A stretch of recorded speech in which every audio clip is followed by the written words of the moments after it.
No Arrepio de hoje você vai conhecer histórias capazes de mexer com a sua mente e roubar o seu sono. Já aproveita e se inscreve no canal, ative o sininho, porque todos os dias nós trazemos novos testemunhos sombrios. Agora apague as luzes, feche a porta e prepare-se. A Sara vai te conduzir por cada detalhe dessas histórias.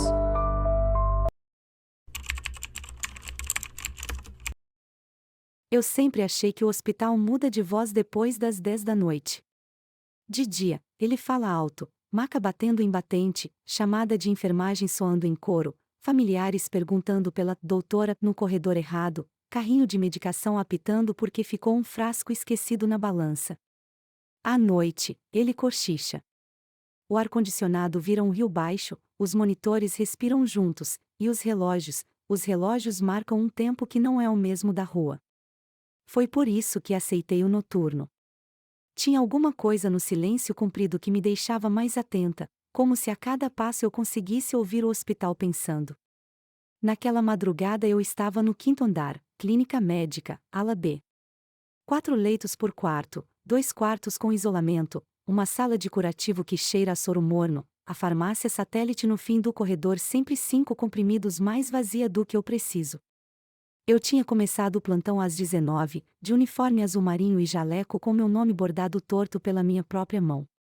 A rotina era aquela de sempre: checagem de bomba de infusão, visita rápida leito a leito, pulso aqui, saturação ali. Senhor Cláudio, o senhor consegue respirar melhor se virar um pouquinho para o lado esquerdo? O rádio da equipe sussurrava nomes no bolso do peito, o celular da enfermagem vibrava de meia em meia hora com o "boa noite, é da cozinha, chegou dieta 0 horas". Às 22h10 caiu a chuva. Não era tempestade, era aquela água persistente que faz o hospital inteiro cheirar a roupa de cama recém-lavada. O zelador noturno, seu Osvaldo, passou empurrando um carrinho com rodinhas carecas que reclamavam do chão encerado e disse: se cair a luz, é só chamar, como quem oferece café. Ele sempre dizia isso, e às vezes a luz caía mesmo, só naquele corredor, como se alguém apagasse para testar nossa paciência. Eu respondi: tomara que não, seu Osvaldo, e ele foi embora com a calma de quem já viu tudo e sabe que nada do que assusta à noite sobrevive ao sol. No quarto 512 estava Dona Alzira, 78 anos, cabelo branco em coque, unhas curtas pintadas de renda. Passou o dia dizendo que não dorme fora de casa: minha filha, eu só durmo com minha janela aberta e o barulho da rua. E agora, com a janela fechada por causa da chuva, repetia que o hospital segura a respiração depois da meia-noite e por isso ela escuta passos. Eu sorri, ajeitei a fronha, ajeitei o travesseiro, ajeitei a campainha no alcance da mão. Se a senhora ouvir, toca, que eu venho correndo. Ela segurou meu pulso com aqueles dedos de quem já debulhou muito feijão e disse: o que volta no hospital não é a gente, é o barulho. Eu disse que sim com a cabeça como quem diz: a senhora tem razão, mas eu preciso ir, e fui. Às 23h30, a campainha do 517 tocou. Paciente novo, rapaz de 30 e poucos, pós-operatório, aquela dor azeda que o analgésico parece que abraça sem apertar. Dei medicação, ele agradeceu 2 vezes, perguntou se o barulho do corredor diminui. Diminui e aumenta, respondi. Diminui porque os passos ficam menos, aumenta porque a madrugada escuta melhor. Ele riu, o riso cansado de quem tenta fazer piada para não pensar no dreno. Deixei o copo d'água à esquerda, sempre à esquerda para quem é destro, aprendi isso no meu primeiro mês, e fechei a porta sem fazer aquele clique que acorda sonhos. Meia-noite em ponto, a luz do segundo terço do corredor piscou uma vez. Só aquele pedaço. É sempre ali. A caixa de força dos elevadores fica atrás da parede. Quando chove, o elevador 3 resolve subir e descer sozinho como se lembrasse um caminho. Ninguém mais repara, mas eu sempre reparo. Quando o elevador desce sem ninguém chamar, a campainha do 520 costuma tocar minutos depois. E tocou. Entrei: boa noite, sou a Helena, enfermeira do plantão, precisa de alguma coisa? O senhor do leito 2 pediu água sem gelo. O gelo faz lembrar de hospital, ele disse. A esposa dele, uma senhora que cheirava a talco, perguntou se o elevador está doente. Ele só tem saudade, eu respondi, e ela me olhou como se eu tivesse revelado um segredo que ela preferia não saber. Às 0h27, precisei ir à farmácia Satélite buscar 2 frascos de dipirona e uma ampola de metoclopramida. A farmacêutica do noturno, Priscila, tem mania de escrever bilhetinhos com fita crepe na porta de cada gaveta. Abrir só com amor. Fechar fazendo carinho. Eu adoro e finjo que não vi. Na volta, cruzei com o Dr. Akira, plantonista da clínica, que estava com aquela cara de quem ainda tem 3 evoluções para digitar. Ele perguntou, tudo em paz na ala, e eu disse, em paz como a chuva deixa. Ele assentiu e comentou algo sobre os indicadores de queda de paciente que eu não consegui ouvir porque, lá no fundo, o telefone da Copa começou a tocar. A Copa não recebe ligações à noite. Só toca quando alguém liga da portaria antiga. E a portaria antiga não existe mais desde que derrubaram o bloco velho para construir a nova fachada. Fui até a Copa.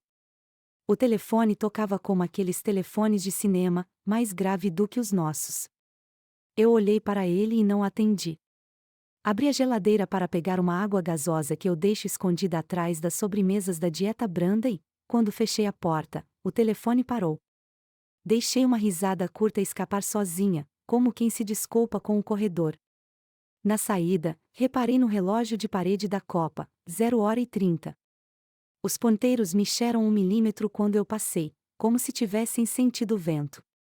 Voltei para o posto e fiz o que faço sempre que alguma coisa mexe por dentro do silêncio, revisei tudo. Sinais vitais, drenos, bombas, soros, alergias que ninguém mais lê, o estoque de luvas, a gaveta dos esparadrapos, a bandeja de punções com uma agulha a menos do que deveria. A madrugada pediu para eu olhar e eu olhei. 1h. O elevador 3 resolveu fazer a ronda. Subiu até o 6º, desceu até o térreo, parou no 4º, subiu ao 5º, abriu a porta 1 palmo e fechou devagar. Ninguém. Alguns colegas dizem que a gente só vê o que quer ver. Às vezes eu acho que o hospital vê a gente antes da gente chegar. A segurança, Marina, apareceu no fim do corredor, mãos nos bolsos, rádio no ombro chiando câmbio, copiado. Ela sempre passa às 1h10. Cumprimentou com o queixo, perguntou se quer o café da portaria. Eu disse que sim, que o da Copa hoje cheira a panela velha. Ela riu, voltou com um copo de plástico ruim com gosto de queimado, do jeito certo. Enquanto eu bebia, ouvi o barulho de bola. Uma bola pequena batendo no chão encerado, 2 vezes, parada, mais 2. Olhei para o lado e Marina olhou junto. Você ouviu? Ouvi. De onde? Pediatria é 1 andar abaixo, eu disse, e a gente ficou uns segundos tentando decidir se aquilo era possível. O barulho parou não porque deveria, mas como se alguém tivesse segurado a bola no ar. 2h05, Dona Alzira apertou o botão de chamada. Minha filha, o corredor está passando depressa. Não era uma frase para reclamar de barulho. Era jeito de dizer alguma coisa está acontecendo. Medi a pressão, 12/7, boa, dei um gole de água, ajeitei a coberta, e uma sombra que eu não vi passou por baixo da porta. É só a chuva, eu disse para as 2. Eu também disse para mim. Fechei a porta com cuidado e marquei no caderninho de bolso o que sempre marco e ninguém corrige, 512 acordada, corredor apressado, observar. 2h18, o rádio chiou meu nome. Helena, 503, leito 1, desaturando. Corri. Leito 1 é o seu Arlindo, magrinho, pele de papel máscara estava torta, dedo gelado demais para o oxímetro ler direito. Ajustei, aumentei o fluxo, chamei a fisioterapeuta que estava no 7º e desceu de escada porque o elevador estava brincando de lembrar caminhos, e em 5 minutos a saturação subiu para 94. Obrigada, ele disse, e ficou olhando para o teto como quem vê nuvem pelo vidro. A filha dele mandou mensagem, como ele está, e eu respondi por áudio, porque tem horas em que a voz carrega melhor o cuidado. Está melhor, daqui a pouquinho ele dorme. 2h23, a enfermeira do andar de baixo pediu no grupo, alguém pode ver se a luz do descanso de enfermagem do 5º está acesa? Aqui tá apontando que sim. Fui até lá. A luz estava acesa mesmo. Eu não tinha entrado. Ninguém tinha. Empurrei a porta com o quadril, o cheiro era de casaco molhado, e a poltrona do canto, onde de manhã dorme uma hora quem conseguiu, estava com o encosto um pouco deslocado para a frente, o jeito de quando alguém levanta e ajeita. Coloquei a mão no encosto e senti morno. Desliguei a luz, fechei devagar, e deixei o corredor retomar o fôlego. É sempre às 3h17. Sempre. O relógio do posto marcava 3h16 e eu já sabia que a campainha de algum quarto iria tocar, que o elevador faria um barulho de correia menos feliz, que a chuva perderia o embalo por um minuto como se escutasse. 3h17 e o telefone da Copa tocou de novo. Atendi. O alô saiu baixo, no volume que a gente usa para falar com gente que dorme. Do outro lado, uma respiração adulta, medida. Depois uma frase, a voz de um homem sem pressa: tem alguém sentado no banco do corredor. Eu não perguntei quem fala. Perguntei onde? Na curva antes da 519. Só está sentado. Desliguei sem responder ok, porque esse ok nunca cabe no ouvido de quem disse. Fui. Na curva havia um banco de madeira colado na parede, herança do bloco antigo que ninguém teve coragem de dispensar. E havia marcas de água no chão formando 2 semicírculos escuros, como se uma pessoa tivesse sentado e apoiado os pés. Marina apareceu de novo. Chamaram na portaria velha, ela disse, e apoiou a mão na minha prancheta para fechar o guarda-chuva que ela não segurava. Eu toquei no banco com a ponta dos dedos. Tava frio como peça de metal que ficou no sereno. Sentamos as duas, de lado, com o banco sobrando um vazio entre. Eu sabia, sem saber como, que aquele era um horário de espera. Quem que você acha que volta? Ela perguntou, não com curiosidade, mas com uma delicadeza que parecia abraço. Às vezes volta a gente em versão de quando não podia resolver nada, eu disse. Às vezes volta alguém que quer ver se a gente aprendeu. O rádio chiou um câmbio indeciso. Ficamos ali 2 minutos. Um relógio bateu, não o do posto, não o do corredor, não o da Copa. Um som de relógio de bolso. 5 batidas mansas. Não eram 5 horas. Eram 5 de alguma coisa. Quando voltamos para a rotina, o hospital tinha afinado o ouvido. 3h30, a máquina de gelo no fim do corredor cuspiu um punhado de cubos sem ninguém apertar. Posso jurar que ouvi cubo de gelo caindo dentro de copo. 3h40, o micro-ondas da Copa apitou 3 vezes, sendo que não tinha ninguém lá aquecendo. 3h52, a impressora do posto cuspiu uma folha em branco. Eu peguei, virei, não tinha uma linha sequer, e ainda assim parecia que alguém tinha impresso um recado sem tinta. Às 4h07, fui ao 518 colher exames de jejum. Dona Ivone tem 63, mãos de quem já mexeu com planta, olhos de quem já acordou muita madrugada por motivos de outros. Enquanto eu colocava o garrote, ela disse: tem um filho que trabalha à noite também. Eu disse: a gente aprende a medir o mundo com outras réguas. Quando a agulha entrou, o elevador abriu no fim do corredor e, por um reflexo que não tem nada de profissional, eu e ela viramos a cabeça devagar. As portas se abriram apenas uns centímetros e pararam. Nenhum sensor apitou. Ficou assim, meio aberto, como boca pensando num segredo. Seu filho tem quantos anos? Eu perguntei, para dar aos dedos o que fazer. 29. Ele me liga às 13h17 quando não dá ninguém no bar onde ele trabalha. Só para eu saber que ele está vivo. Eu prendi a gaze com o esparadrapo velho conhecido, aquele que sai mais fácil depois do banho, e sorri sem mostrar os dentes. Tem frases que a gente guarda no bolso para dias em que o elevador resolve consultar a memória. 4h30, a janela da sala de curativo começou a bater, de leve, como dedos pedindo licença. Não era vento suficiente. Fui fechar. No parapeito havia um crachá antigo, daqueles de plástico grosso com logo do hospital quando tinha outra cor. Beatriz, ENF, chefe. Foto preta e branca, cabelo preso, olhar de quem diz: vai doer um segundo, mas eu fico. Eu não conhecia nenhuma Beatriz na equipe. Na parte de trás, a tinta apagada ainda guardava plantões. 1978-1983. Mostrei para Marina quando ela passou de novo. Ela disse: minha mãe trabalhou aqui nessa época, no bloco antigo. Falava de uma chefe que sabia todas as camas pelo nome e repetia assim, na hora do susto: respira junto. Eu quis perguntar mais, mas o rádio chamou Helena, 517, medicação dá 4h50. Voltei.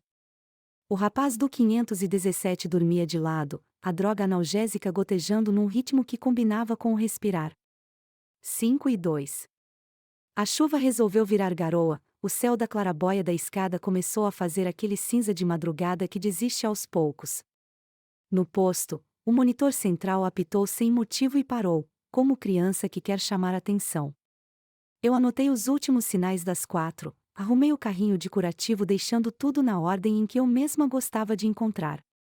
Às 5:10, Dona Alzira não dormia. Tava de olhos abertos, ouvindo. O corredor sossegou, ela disse. Sossegou, eu confirmei. Quem senta aqui não precisou levantar hoje. Ela deu um sorriso que não era bem um sorriso, era como quando a gente aceita que a noite se comportou como noite e não como pesadelo. Você sabe que eu não acredito nessas coisas, ela disse, mas hoje eu acreditei. Eu podia ter dito: é cansaço, é chuva, é remédio que dá sonho vívido, eu podia ter dito uma de todas as frases que nos ensinam a dizer. Eu disse: eu também. Quando o dia começou a entrar pelos vidros, o hospital mudou de novo a voz. A equipe do dia subiu com passos apressados, cheiro de perfume novo, cabelo molhado de banho com pressa. Entreguei o plantão: 513 está melhor, 517 sem dor nesse momento, 512 alerta e orientada, 520 sonolento, dieta tolerada, atenção ao 518 com hematoma fácil, e ao falar atenção ao 518 eu pensei no elevador abrindo um palmo e parei a frase por meio segundo, só o suficiente para quem me ouve achar que eu estava respirando. No fim da passagem, eu coloquei o crachá de Beatriz em cima do balcão, ao lado da caixa de luvas. Achei na sala de curativo, eu disse. A enfermeira do dia, Carla, olhou de relance e falou: minha mãe começou aqui em 84. Acho que pegou o finalzinho dessa chefe. Virou o crachá, leu, bateu de leve com a ponta do dedo no plástico, como quem diz: fica. Antes de ir embora, desci até o térreo para devolver um prontuário que tinha ficado comigo. Passei pela capela. A capela do hospital é um quadrado de silêncio mais fundo, com um banco de madeira que sempre parece morno, independente do ar-condicionado. Tem uma vela elétrica no canto, porque de verdade não pode por causa do oxigênio. Eu sentei por um minuto. Na parede, uma placa antiga com nomes de gente que doou, de gente que ficou. Beatriz não estava na placa. Eu fechei os olhos. Ouvi o barulho de bola, 2 batidas, pausa, 2, vindo de lugar nenhum, e quando abri os olhos, a luz da capela parecia um pouco mais baixa do que deveria. Na hora do susto, respira junto, eu disse baixinho, sem querer, e achei graça da minha própria voz emprestando autoridade para uma frase que não era minha. Subi para buscar a bolsa no armário da enfermagem. O corredor estava cheio do barulho bom de manhã. Carrinho de roupa limpa, risada curta no final da frase, paciente pedindo café com leite, alguém reclamando da água do banho. Na curva do banco, ninguém. Só 2 marcas d'água mais claras do que na madrugada, como se o chão tivesse memorizado pés que secam. Passei a mão no encosto e, por impulso, ajeitei o banco 1 centímetro para dentro, como se desse espaço para quem porventura precisasse sentar mais tarde. Na saída, encontrei seu Osvaldo com um saco de lixo transparente, cheios de copinhos de café amassados. Caiu a luz? Ele perguntou por educação. Não, eu disse. Mas o elevador andou. Ele assentiu e, como quem dá uma bênção sem saber, completou: quando anda sozinho é porque já decorou o caminho. Eu ri. O senhor acredita em quê? Ele pensou mais do que a pergunta pedia. Eu acredito que a noite é uma pessoa tímida que às vezes quer ser vista. O rádio dele chiou o nome de outro andar. Ele foi embora empurrando o carrinho de rodinhas carecas que cantavam baixo, e eu fiquei olhando a porta automática abrir e fechar para gente que chegava atrasada e gente que vinha visitar cedo demais. No vestiário, troquei o uniforme por uma calça de moletom que já conhecia a volta para casa. Peguei a bolsa. O celular tinha uma mensagem da minha mãe: "Dormiu?" Respondi agora, com um emoji de cara com olheira que não engana ninguém. Na porta do hospital, a chuva tinha virado só cheiro. Andei até o ponto. O sol, desses que não se decidem antes do meio-dia, tentava empurrar o cinza do céu. O ônibus demorou, como sempre. Sentei e encostei a cabeça no vidro. Por um segundo quase dormi ali mesmo, ônibus balançando como maca em corredor. Antes de fechar os olhos de verdade, pensei se eu devia contar para alguém sobre os 5 toques do relógio que não é do posto nem da Copa. Pensei na Beatriz do crachá. Pensei no banco com marca de pés. Pensei que, se alguém me perguntasse é verdade, eu responderia é madrugada. Cheguei em casa antes do trânsito, o privilégio dos que vivem ao contrário. Abri a janela da sala só o necessário para o barulho da rua entrar como música que chega do quarto de um vizinho. Fiz café preto demais. Olhei para o celular e quase mandei uma mensagem para Marina: "Se ouvir a bola, chuta de volta." Não mandei. Tirei o jaleco da bolsa. O bordado do meu nome, torto, parecia menos torto depois dessa noite, como se os pontos tivessem se alinhado. Antes de deitar, encostei a testa na porta do quarto, não em oração, só naquele gesto bobo de quem confere a temperatura da própria casa. O silêncio de casa é outro bicho. Ainda assim, juro que ouvi um relógio de bolso, 5 batidas mansas, vindas de um lugar que não existe no meu apartamento. Não eram 5 horas. Eram 5 passos que alguém, em algum corredor, ainda precisava dar para sentar sem dor. Deitei. No travesseiro, o cheiro do hospital não ficou, ficou o cheiro da minha casa, o que me devolve. Fechei os olhos com a sensação de que a noite, lá no 5º andar, ficou menos tímida. Talvez Beatriz tenha voltado para checar se a gente aprendeu. Talvez o elevador ande porque ninguém lhe ensinou que caminho de volta não precisa de sensor. Talvez a bola bata só 2 vezes porque é assim que se conta o tempo em pediatria quando a criança dorme. E talvez Dona Alzira tenha razão, o que volta no hospital não é a gente, é o barulho. E quando a gente aprende a ouvir, o barulho devolve a mão que falta para empurrar a madrugada até ela virar dia. Quando aceitei voltar para o plantão noturno, prometi para mim mesma que não ia romantizar as madrugadas. Nada de "o hospital tem outra respiração de noite", nada de "o silêncio ajuda a ouvir os pacientes". Eu já tinha ouvido isso demais. E, mesmo assim, é impossível negar, depois das 11h30, o prédio muda de humor. O cheiro de cloro fica mais cru, o barulho das maçãs vira uma espécie de trilho invisível entre os corredores e a luz fria faz sombra até em quem não está passando. A gente aprende a adivinhar quem toca o botão de chamada só pelo primeiro bip. O seu Ivan, do 510, dá 2 toques curtos e espera. A dona Nazira segura o dedo por 3 segundos, como quem chama elevador antigo. Criança toca de forma sincopada, em pânico ou em tédio. E tem também o bip que não tem dono. Ou, pelo menos, não deveria ter. Era quinta, começo de mês, UTI com 2 leitos a menos por reforma, clínica médica lotada, ortopedia transbordando gente com gesso até o ombro. Eu estava com o crachá já arranhado de tanto bater na barra do carrinho de medicação, cabelo preso com caneta enfiada no coque porque os elásticos somem no primeiro round, e o bolso do jaleco pesando com ampola, gaze, tesourinha e canivete de emergência que eu não sei porque sempre carrego, mas sinto falta quando não está ali. O relógio digital acima da sala de prescrição marcava 0h03 quando o primeiro bip veio do 509. Um bip solitário, musical de tão exato, que parou no ar como quando a gente sopra uma vela e o cheiro da fumaça fica. O 509, leito 2, estava vazio desde terça. O paciente, seu Orestes, 74, boca avançada e um humor agridoce, falecera de madrugada, sem alarde.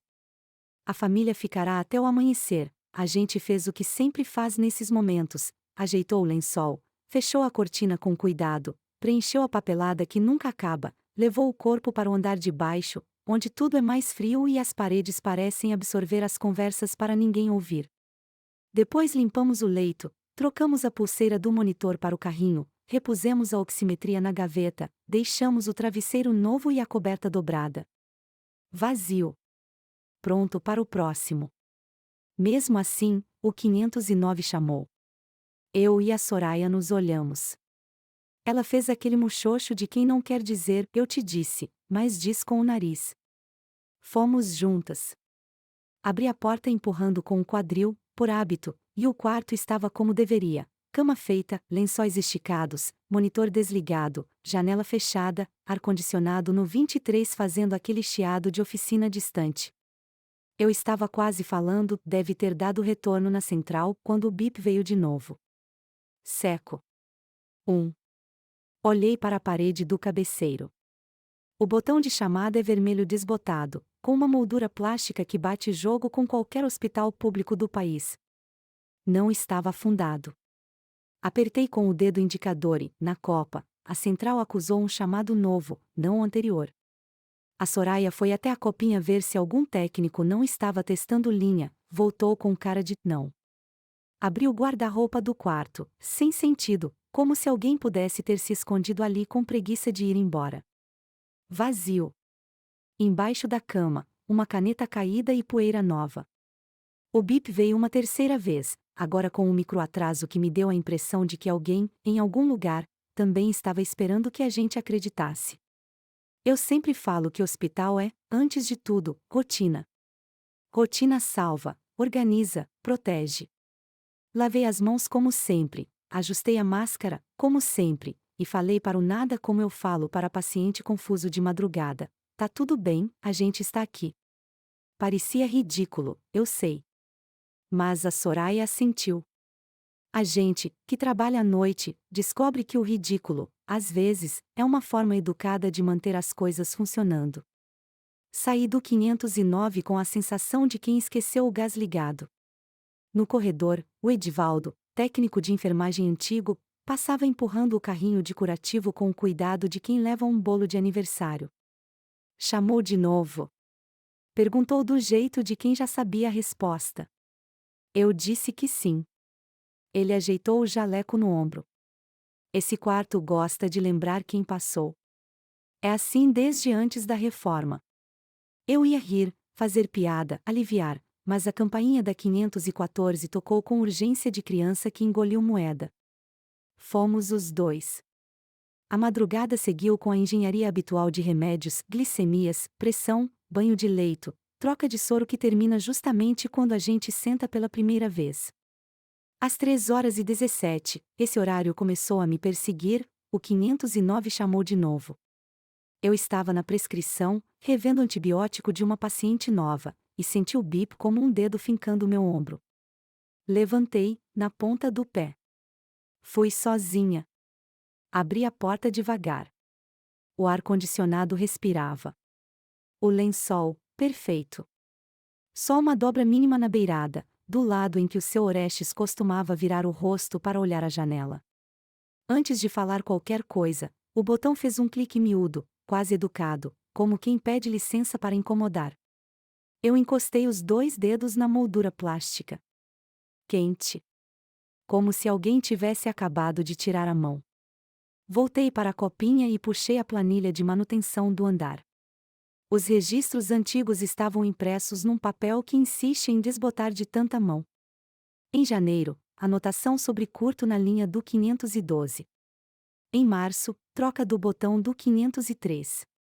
Em agosto do ano passado, uma nota escrita de lado, a caneta, que subiu do arquivo como um peixe vindo buscar pão. 509, bip intermitente às 3h17. Verificado sem falha elétrica. Orientado equipe A. A frase parava ali, numa reticência que parecia proposital. Senti um arrepio no lugar em que a gente ri quando não devia. Fiz uma foto com o celular para mostrar depois para o Nogueira, nosso médico plantonista que não acredita em nada além do que cabe no raio-x, mas se benze quando o elevador para entre os andares. Às 4 e pouco, o corredor ficou com aquele silêncio macio que engana. A gente relaxa, os pacientes dormem, a limpeza troca o pano com cheiro de eucalipto, o segurança passa 2 vezes para ver se a porta corta-fogo está encostando direito. Nesse silêncio, a gente ouve o que o prédio pensa. E eu juro que ouvi o elevador antigo, aquele que todo mundo evita, que fica no fundo da ala, perto do arquivo morto, ligar sozinho. O barulho dele não parece de máquina, parece de pessoa que decide levantar antes do despertador. Eu disse para mim que era alucinação de cansaço. E foi nessa hora que vi o Edivaldo, lá no fim do corredor, parado, olhando para a luz miúda que fica acima do 509. Ele fez um sinal com a cabeça, como quem chama para ver vaga de estacionamento. Fui. Você lembra da dona Lídia? Ele perguntou no caminho, em voz baixa. Lembrava. Quase 90, a pele fininha, as mãos miúdas, uma educação daquelas que pede desculpa até para pedir água. Ficou internada por insuficiência cardíaca. Quase sempre ela dormia à tarde e vigiava o corredor à noite, silenciosa, como se não quisesse que a madrugada passasse sem ser vista por ninguém. Depois de um mês, foi. Foi do jeito que dignidade escolhe quando sabe que vai, respirando miúdo, segurando o lençol até a borda, agradecendo a gente com o olhar. Pois é, o Edivaldo continuou. Depois que ela foi, esse quarto chama de vez em quando, sempre perto do horário em que ela gostava de pedir a água morna. E sempre alguma coisinha fica torta. Uma dobra de lençol. A fronha que decide não alinhar. Coisa que pensam que é desatenção. Mas não é. Eu não respondi. A gente abriu a porta juntos. O quarto parecia uma foto. Porém, a fronha estava com uma ruguinha no meio, uma teima de tecido, como se um dedo tivesse alisado contra o sentido. O botão não estava pressionado. Eu engoli. Encostei a ponta dos dedos no interruptor da cabeceira, por reflexo. Senti quente de novo. Edivaldo não mexeu em nada. Apenas disse, com a naturalidade de quem oferece café, boa noite, dona Lídia. A água já vai. Fechou a porta devagar. Me olhou e deu de ombros. Se ajudar alguém a descansar, por que a gente ia negar? E desceu para buscar água. O hospital é uma cidade com leis próprias. No térreo, a recepção amanhece antes. No terceiro, a UTI discute guerra e paz com números e alarmes. No quinto, a clínica médica aprende a conviver com a fraqueza que pede licença para existir. E no subsolo, onde ficam a lavanderia, o arquivo, a manutenção, a farmácia central e o lugar que a gente chama sem querer de lá embaixo, é onde o prédio guarda as coisas que decide não mostrar. Foi para lá que eu fui no fim do plantão, quando a claridade do corredor parecia leite aguado. Fui com um pretexto qualquer, levar papelada para o arquivo, devolver um nebulizador reserva, não lembro. Eu queria ver o elevador antigo de perto. Queria ouvir de onde vinha o barulho que eu tinha ouvido sem querer. O elevador antigo é de porta de correr, mosaico no chão e vidro fosco na parte de cima. Ao lado, um quadro de luz com disjuntores que parecem os dentes de uma criatura velha. No vidro, alguém colou um adesivo de Nossa Senhora e um outro de um time de futebol, os dois desbotados como promessa antiga. Encostei a palma da mão no metal da porta. Frio de geladeira. Lá dentro, imobilidade. E o ponteiro do relógio analógico da parede marcava 3h17. Não estava parado, tinha acabado de chegar lá. Uma coincidência que fez meu estômago lembrar que estava vazio. A capela do hospital fica no mesmo corredor. Porta branca, puxador gasto, um banco de madeira que rende como o joelho de quem subiu escada rápido, e um livro de intenções que ninguém preenche com letra bonita, mas todo mundo liga para quem deixou. Sentei 1 minuto. Não rezei. Fiquei lembrando de uma frase que a irmã auxiliadora disse numa noite em que faltou luz no quarteirão e a gente teve que usar lanterna de celular para colocar sonda. À noite, Deus tem que dividir a escala com todo mundo. Naquele dia eu ri. Agora, eu só respirei fundo. Voltei para o quinto com 2 cafés na mão. e entreguei um para Soraya, que agradeceu com os olhos primeiro. Às 6 e pouco, os barulhos de dia começaram a encostar na porta do andar, o carrinho da copa, o jornal chegando amassado, o portão principal abrindo com um barulho de pé de mesa arrastando. O 509 não chamou mais. O plantão passou, o sol apareceu preguiçoso na janela do posto, o Nogueira chegou com a gravata torta e o humor correto para quem vai dar más notícias sem estragar o dia de quem tem boas. Eu guardei os teto, tirei a caneta do cabelo, desamarrei o tênis com alívio de quem sai de bota de borracha e desci. Passei na portaria para deixar um documento, e o porteiro, o Jonas, me segurou por 2 segundos. Você que estava no quinto de madrugada, né? O elevador velho deu 5 voltas sozinho, sem ninguém chamar.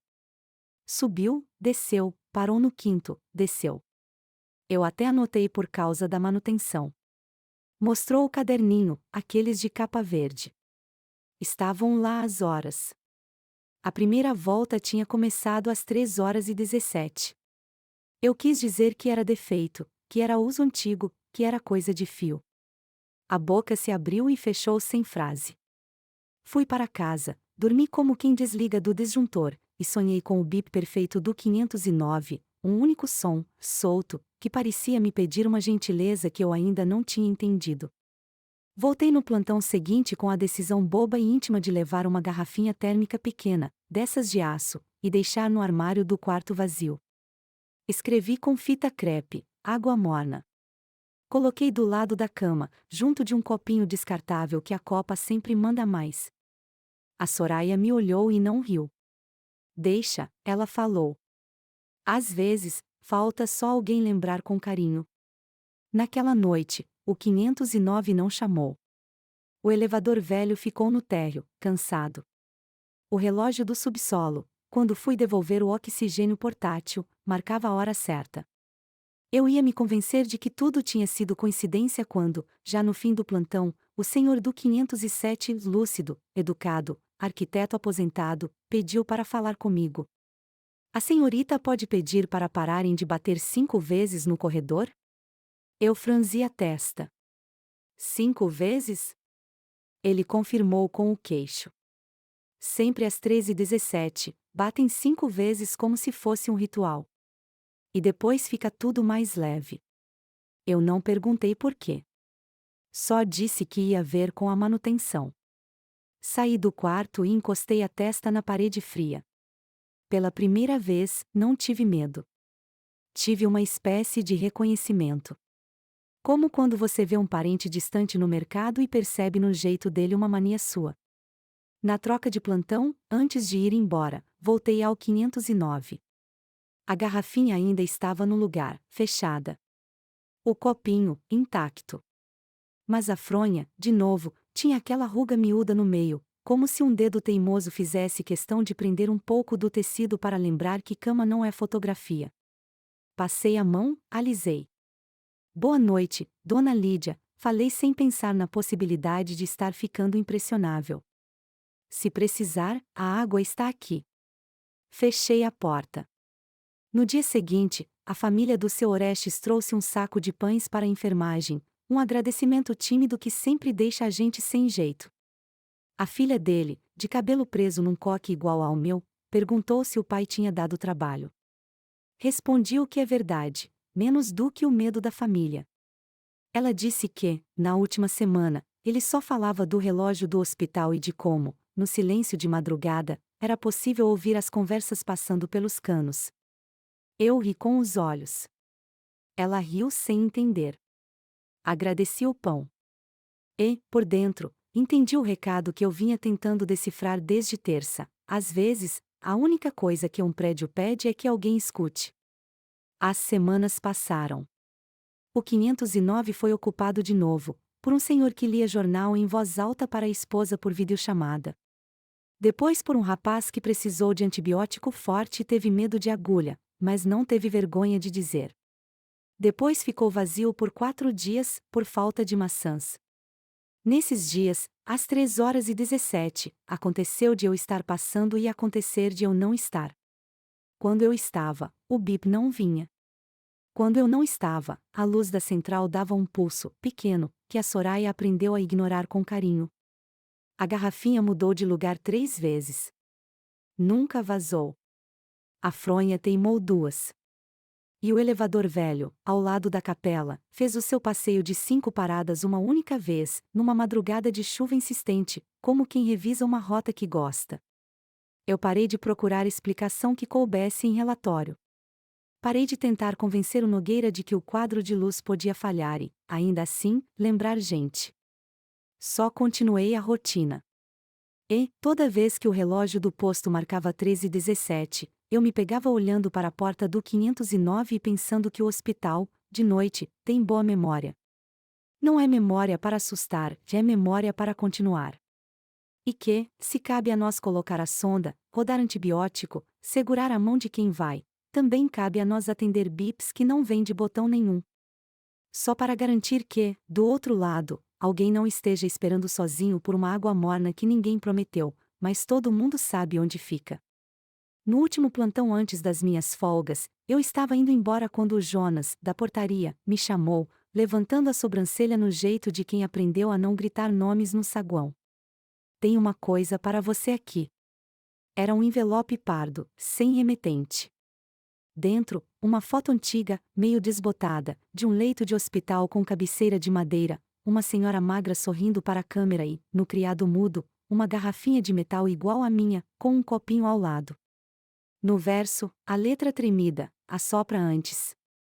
Senti o corpo inteiro a sentir, num entendimento que não passa pela cabeça.